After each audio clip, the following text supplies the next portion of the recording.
The theme is everybody plays the fool.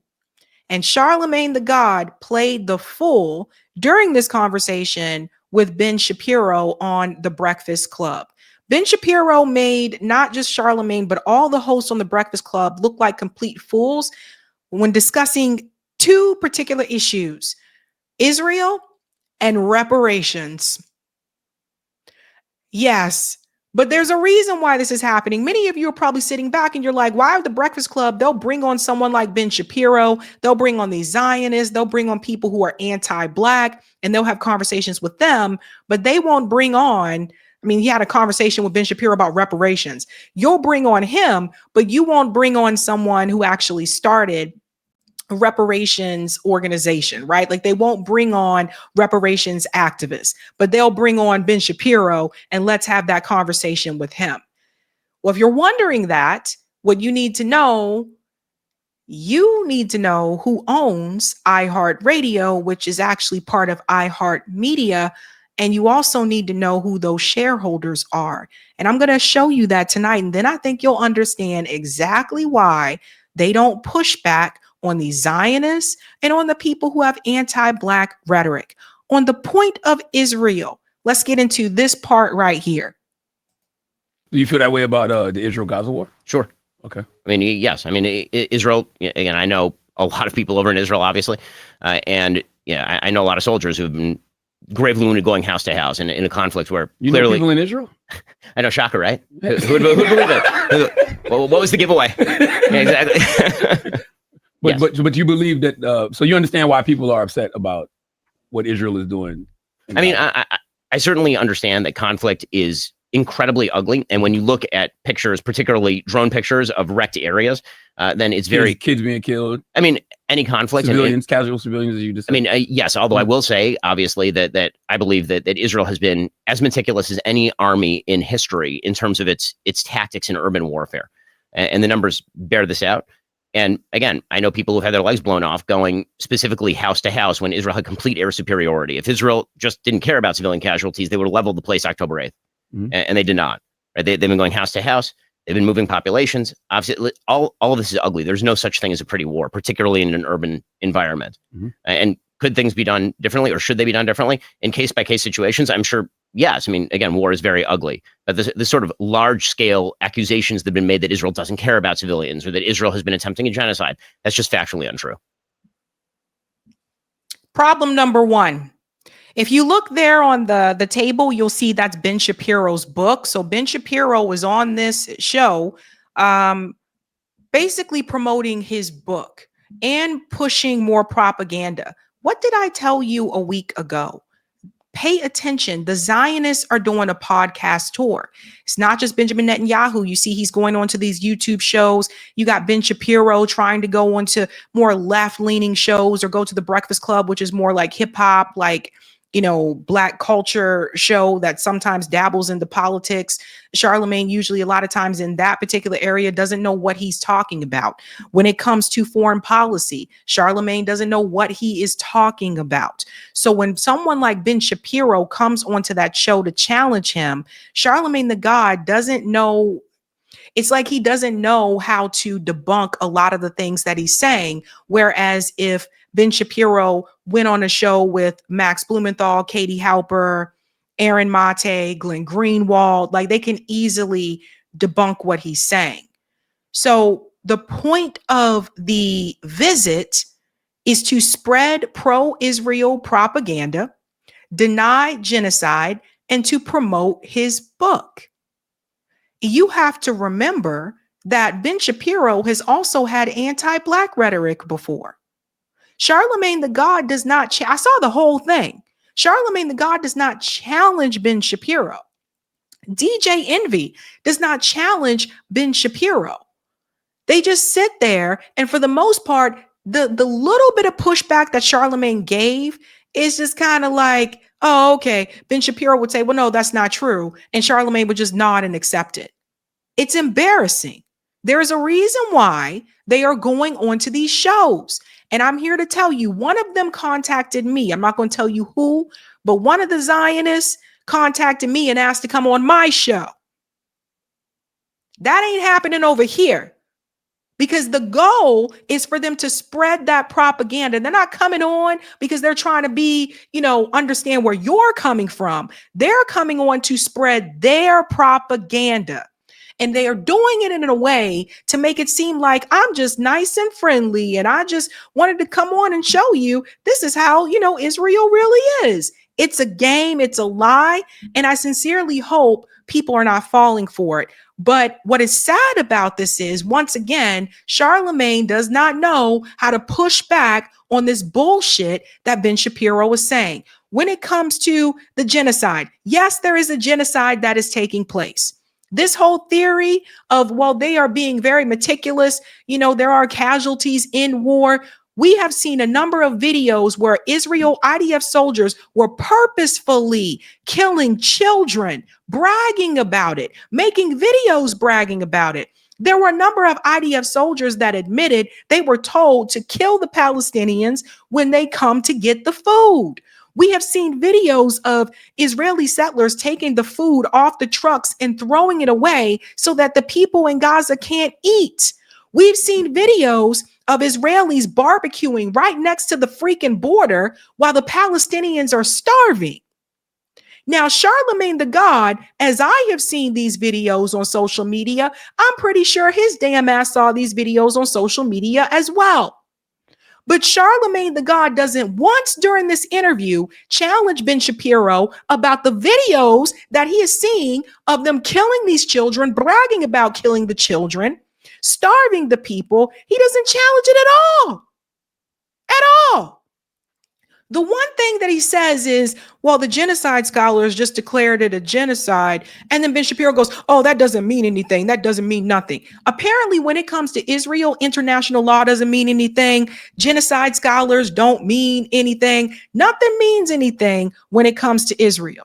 They can just do whatever they want. Let's continue on. I was going to ask, with you being in media, it seems like these days you don't know who to trust in media, right? Because it seems like media gets it wrong, and we see it all the time with reputable sources. So what do you say to those people? Because we don't know what to believe anymore, especially if it's something that we don't necessarily know 1,000%. So what I say on my show all the time is actually you should listen to I'm a conservative. You should listen to my show, and then you should listen to a show coming from the other side. And where we are saying the same thing, that's usually the core of fact, and everything else is opinion. And then you can sort of determine for yourself whether you think one opinion is more plausible than the other. I obviously agree with me, and so I tend to think that my opinions are well-grounded in evidence and fact. Mm-hmm. But obviously I have a lot of friends who are on the other side of the aisle who believe exactly the same thing. And so I think that the best way to actually achieve your own sense of understanding of the facts is to listen to a wide variety of sources and then try to come to a conclusion that is mostly based in the evidence. And you can't that's interesting. I want to go back to your book in a second, but I'm glad you said that because you don't think what's happening in Gaza is a genocide. Correct. Okay, but the world's leading association of genocide scholars has declared that Israel is committing genocide in Gaza based off the pure definition of. Well, it's not actually, if you read their actual study, it's not based on the quote unquote pure definition of genocide. They don't actually even define genocide in the document. Mm-hmm. And they basically went out to their membership, but they didn't go out to the entire membership. They went out to generic membership. It is very easy to join the International Association of Genocide Scholars. In fact, there were several people yesterday who just signed up and were immediately admitted, even though they have no actual background in genocide. The question is not whether some sort of coterie of people who call themselves experts in an issue are quote unquote experts on the issue. The question is whether the definition is met. The definition of genocide is not met in Gaza by any stretch of the imagination. And you can cite to me, a group that I hadn't heard of until 2 seconds ago, and nobody had heard of until 2 seconds ago, that voted in a particular way. That doesn't make a difference definitionally. So what is? Pause. So here's where you should push back, right? Here's what Charlamagne doesn't do. So first of all, the definition of genocide includes the word intent. And Israel has shown multiple examples of intent to exterminate an entire population of people, whether it's something they've said verbally on video, which we have seen numerous times, whether it is the actions that they've committed, whether it's them trying to starve the people and not feed them or kill them when they come to get food. It also includes the word intent. See, Charlamagne doesn't know this. And this is what I'm talking about. They bring people on this show to have these conversations with Charlamagne, and no offense, like no shade, all right? Charlamagne from South Carolina, I'm familiar with them because my friend used to live next door to Charlamagne when he used to host the local radio show in Columbia, South Carolina. So that is his area.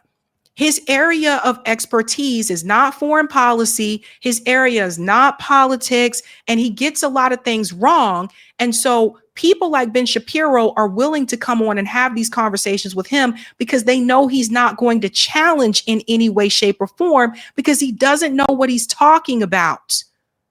And it drives me crazy. And I'm sorry, I'm not trying to be mean, but this conversation has happened a lot with us in independent media. Charlamagne doesn't know what the fuck he's talking about. And someone just needs to tell him that to his damn face. And meanwhile, you allow Ben Shapiro to spread this propaganda. Let's go to the next part. Here's the other one. We haven't got to the reparations part yet. Hold on, it's coming. More here, a little bit more on Israel. There's a better way to do politics.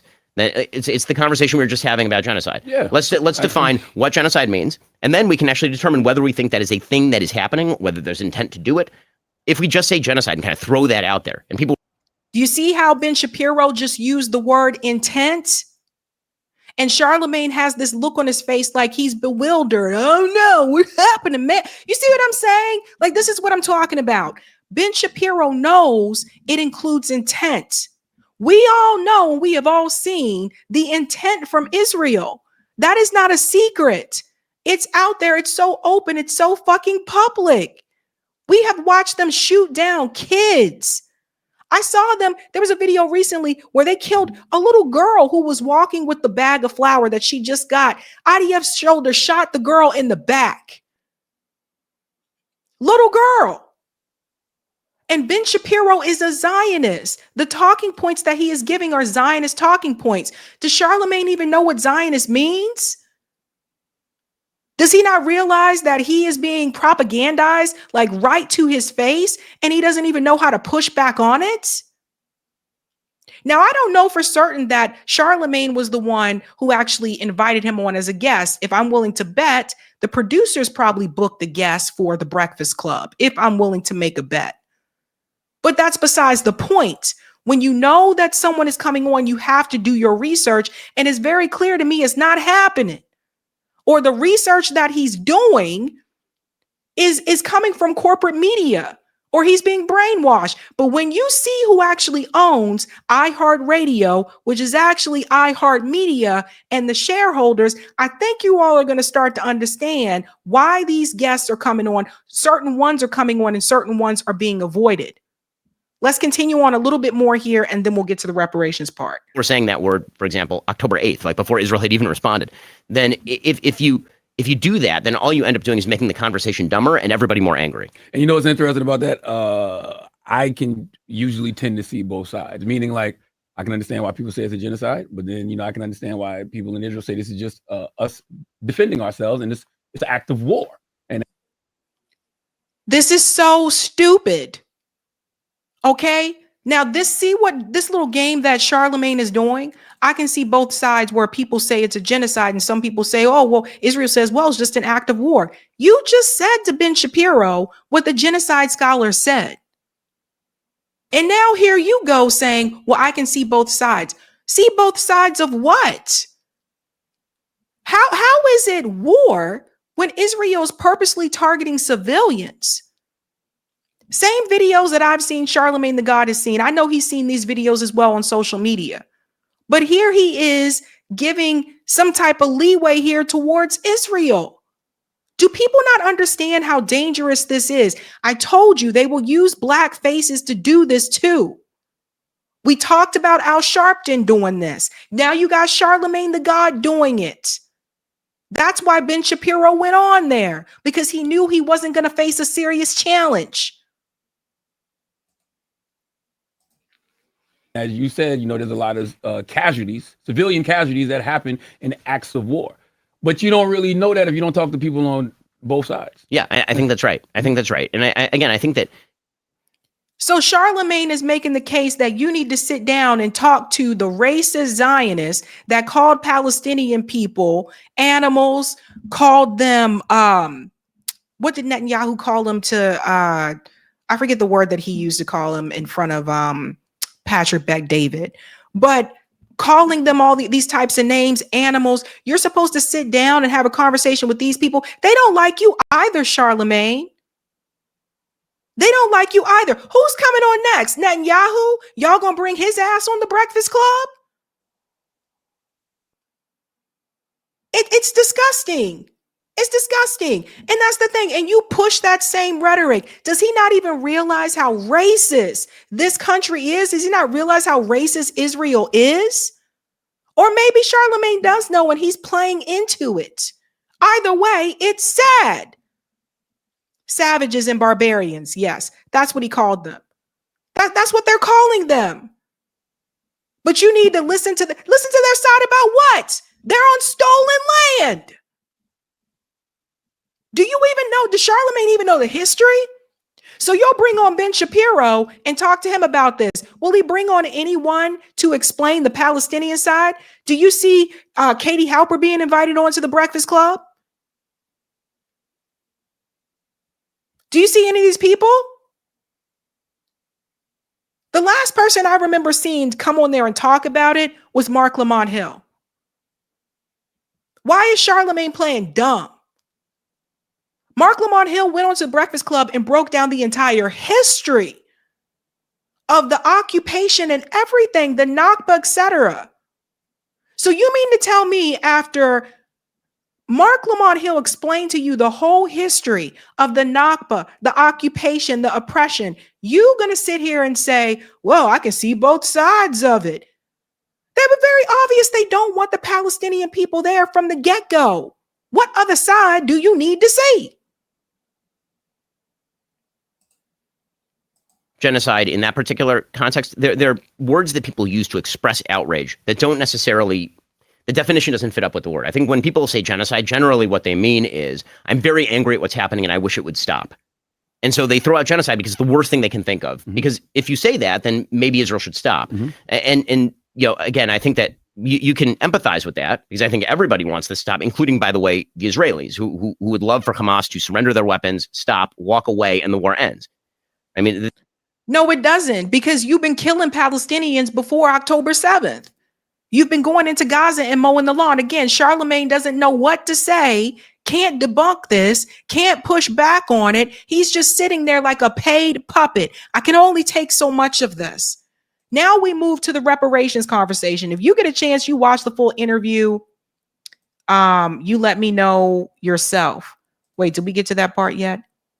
Oh, one more part. Sorry, guys. One more part here. A huge percentage of American history. There was a wide variety of people in America who believed black people were not fully human, and therefore you couldn't enslave them. Right? Compromise. Correct. Mm-hmm. And so like so was that a subjective question? That was not a subjective question. Black people are fully human and just as human as white people, equal, the same, right? Like and so I had to play just that little part there, because he says that there was a time when there was a group of people that didn't believe that black people were human. Ben Shapiro and his ilk in Israel don't believe the Palestinians are human. But see, Charlamagne doesn't say that because he just just a brain off nowhere, doesn't even know what to say. So he brings up the example of black people in front of a black man and says black people are human and some people didn't think that they were. And Charlamagne can't even push back on Ben Shapiro with, well, no offense, but according to the video footage and the things that are coming from Israel, it appears the Israelis don't believe the Palestinians are human. In fact, the numbers show the majority of Israelis are to the right of Benjamin Netanyahu and don't think that Benjamin Netanyahu has gone far enough. But Charlamagne knows nothing. Now we get to the reparations conversation. Here we go. He actually said this to Charlamagne the God's face. He says it to a black man who is from South Carolina, who would be a descendant of chattel slavery. He says this to his face, And lo and behold, Charlamagne doesn't come in to push back against Ben Shapiro. It is actually a Jewish guy who does it, and that was Glenn Greenwald.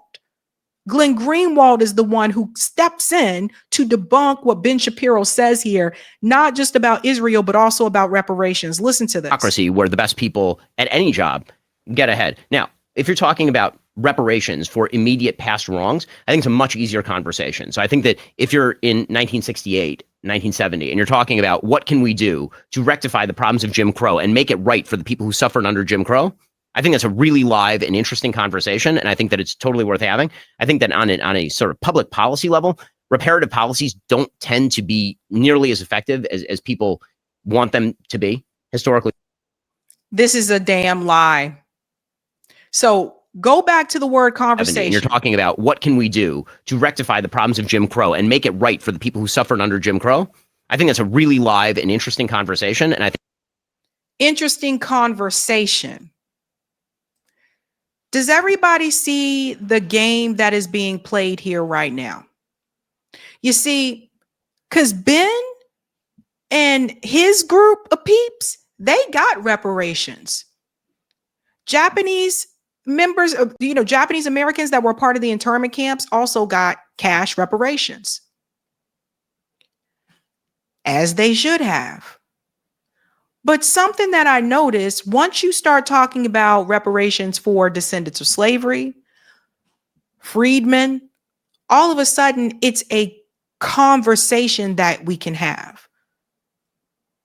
And what I think really bothered me by this particular part of the interview is that he's saying it to Charlamagne the God. He's saying it to a black man. And if I would have been sitting there, what I would have said is, no. When it came to giving reparations for survivors of the Holocaust, that was not just a conversation. Action took place. You got actual reparations. When it came to giving reparations to Japanese Americans that were a part of the internment camps, it wasn't just a conversation. They were given reparations, and they were also given cash reparations. A lot of people don't know this. But for whatever reason, when it comes to descendants of slavery, it should be a conversation. We're limited to conversation, but other groups that got actual repair. Everyone needs to pay attention to the game that is being played. Let's continue on. It gets crazier. I think that it's totally worth having. I think that on a sort of public policy level, reparative policies don't tend to be nearly as effective as people want them to be, historically speaking. I mean, for Jewish people. In what way? Jewish people have received reparations. You mean Holocaust reparations, for example, from Germany? So I think that first of all, that there was like a gigantic fight actually in Israel over whether Holocaust survivors should accept reparations from Germany. It doesn't matter. You still got it. It was still given to you. It was still given to you, right? Ben Shapiro wants you to believe that the reparations that was given to them didn't actually do anything, didn't actually help anything. That is an outright lie. So you see how he's trying to downplay it so that other groups of people who it's owed to, by the way, it's owed to freedmen, 40 acres and a mule, which didn't happen. It's owed. So now he has to find a way to, let me just explain to people it didn't actually do anything. That's a damn lie. And that will be debunked. Because the idea was that it's allowing them to expiate their sins of the past. And they shouldn't be allowed to expiate those sins. And it's allowing them to sort of buy off the history for 50 grand or whatever it is. But that is not the reason why Israel has become successful economically. Like just on a success level, the reality is that cutting people checks rarely makes them more successful from the government. What usually makes people more successful is a determined attempt to become the things that the meritocracy demands of you. Right. So there were no. So give the money back. See, this is the part. If the money didn't do anything, then give the money back. All the institutions that receive reparations, give that. Surely you would gladly give that money back if it didn't actually do anything. But it did do something. It did do something. Black people had land stolen, homes burned to the ground, multiple Black Wall Streets, everything just taken and taken and taken. And even right now, you see Columbia University giving cash reparations to Jewish employees at the university because they said their feelings were hurt during the protests.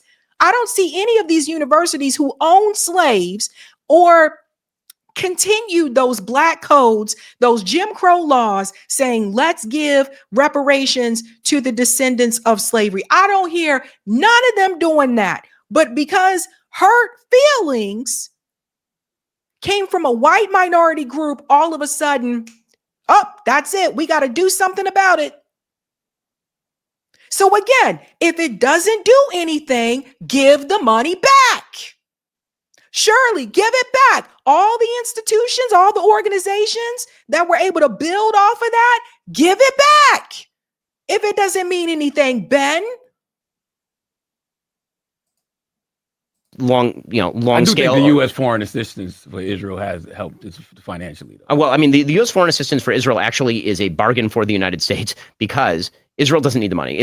I've said this before. Well, Israel, give it to us. I mean, we'll take it. That's fine. The Black community would gladly take it. That's in it. I can't speak for everybody. It's like $3 billion a year. We should point out at this point that we spend, I think, $6 billion a year on our military bases in Japan, $5 billion a year on our military bases in Germany. We spend an awful lot of money that helps an awful lot of other countries. Israel has to spend all of that money, by the way, in the United States on military product. So all of the money that we send to it, we actually don't send money to Israel. We send military product to Israel that is made.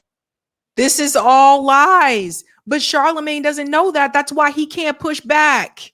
In the United States. And so it actually is a subsidy to the American defense industry. And there is a deal with Israel where Israel does intelligence sharing and also develops its own tech and can't disseminate it to the world. So for example, the helmets that our F-35 pilots use, those are Israeli developed helmets, like that we can see over the horizon, for example. That's because Israel developed technological add-ons. So the idea that this is sort of like a zero sum, the money goes out, we get nothing back, that's actually not true. You make the argument that foreign aid entirely should be zeroed out. I think that is not a particularly useful argument, just because sometimes it's good and sometimes it's bad. Like I'm by the way, in favor of assistance to Ukraine to prevent Russia from taking over Ukraine. This represents a vanishing portion of our national budget, right? If you're going to talk about like where the actual massive spending is going. Now we going into Russia and Ukraine. Anything to take the eye off of Israel and the money that they're getting from the U.S. Well, someone did step in to debunk Ben Shapiro, and it is someone who was Jewish, and that was Glenn Greenwald. So listen to what Glenn said. So many false Ben Shapiro claims just in this short clip. In 2024, the U.S. gave Israel $18 billion in aid, not $3 billion. 2. $3.8 billion is the annual minimum the U.S. sends under the 2016 Obama-Netanyahu deal. So does everybody see this? So he said, oh, it's just like $3 billion. It's $3.8 billion, which I've said on the show multiple times before.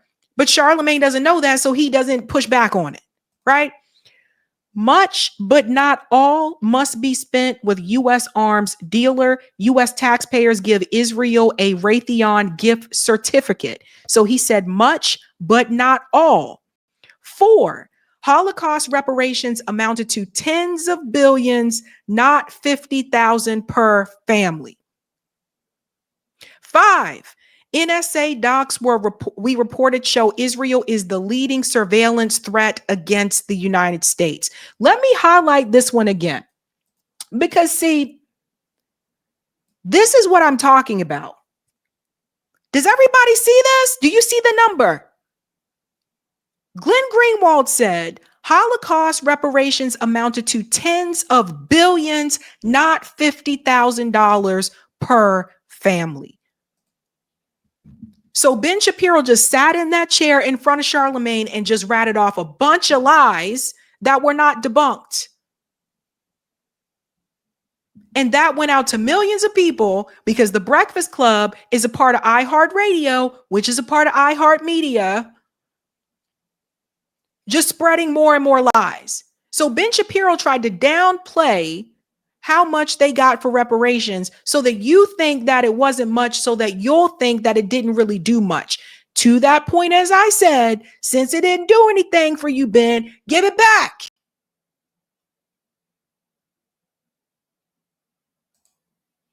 This is why we have independent media.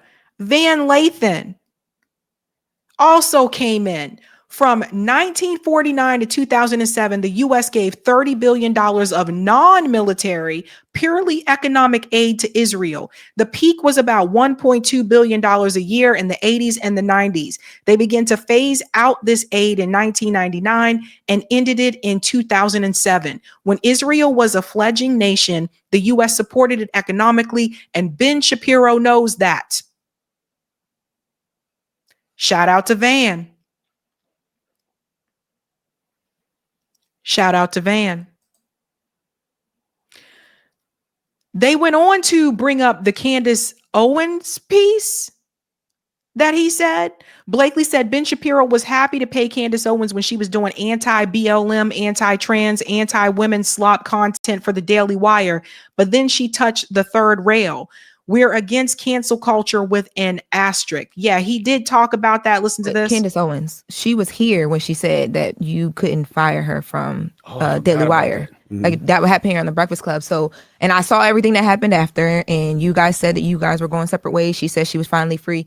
Did she quit because you told her to quit? Or was she fired? Really get into this. I mean, so like for legal reasons, I will say that it's talking openly about this is kind of a problem. I will say that Candace and I have obviously quite significant political disagreements. Mm-hmm. And as the founder of a company that is dedicated to certain propositions, we have many people who I would not hire, and I would not hire Candace Owens today. Well, what about free speech? My boy Andrew Schultz, he said that he said if you're not about free speech when you fired Candace, then you are just a propaganda machine for Israel. Oh, well, with all respect to Andrew Schultz, that's a dumbass thing to say, and the reason that's a dumbass thing to say is because I've noticed that Candace is doing quite well for herself. She is, right, and so I've not called for her to be deplatformed. I've not called for her to be prosecuted. I am not under no obligation to pay people from my pocketbook who are espousing beliefs that I find antithetical to my own. You don't have to hire you don't have to hire Nick Fuentes or David Duke to come be a host at the Breakfast Club. That is not a violation of free speech. It's true. There's been It was weird. He said pocketbook. Like pocketbook is what my grandma used to call her purse. So I don't know if Ben has a purse, but it was kind of weird to hear him say pocketbook. But the reality is he wouldn't hire her today because of things that she said about Israel. The word anti-Semite has been thrown around Candace Owens a lot. Do you feel like she's anti-Semitic?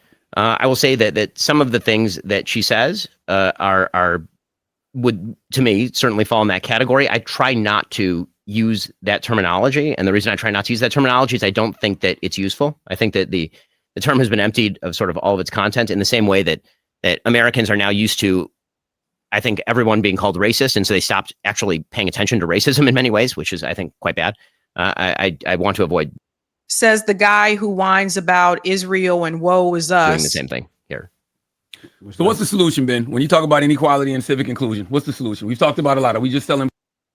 Yeah, this is absolutely sad, but you need to know who owns it. I think we can get to that part now. So here's the thing. Everybody plays a fool sometimes. I don't even think that Charlamagne and them are the ones booking the guests. I think the producers are booking the guests for that show. And they probably have to run things by the owner. So I just want to show you something, okay?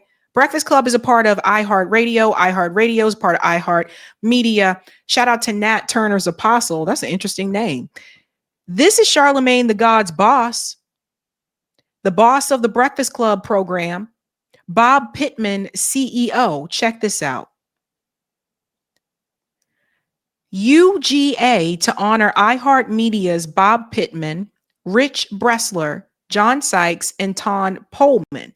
What's UGA?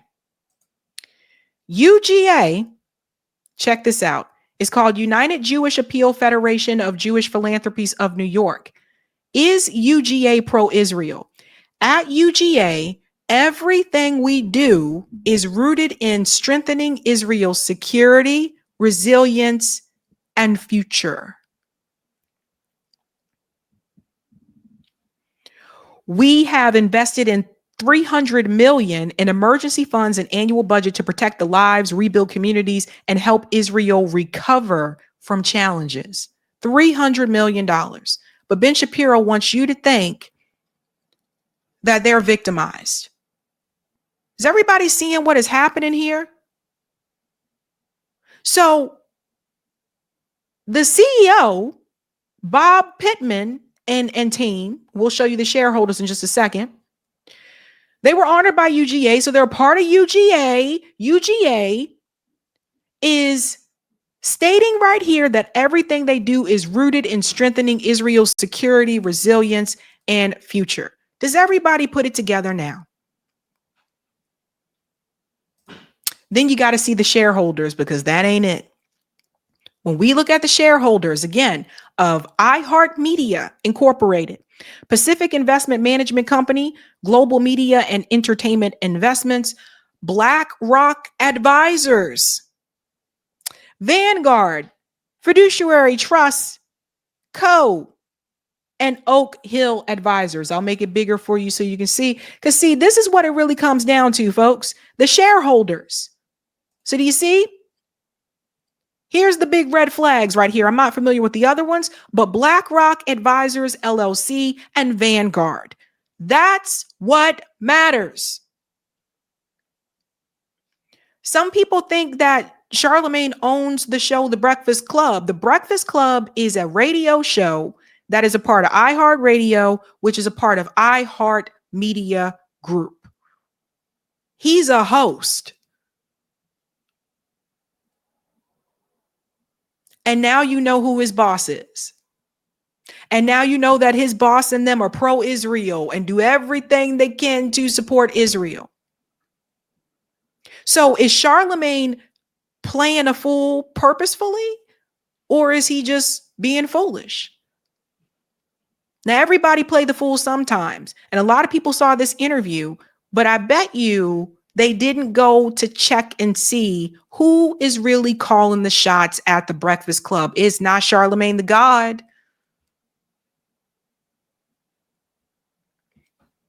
Something to think about. Hey guys, this was a Sabby clip. If you like what you saw, hit that like button and subscribe.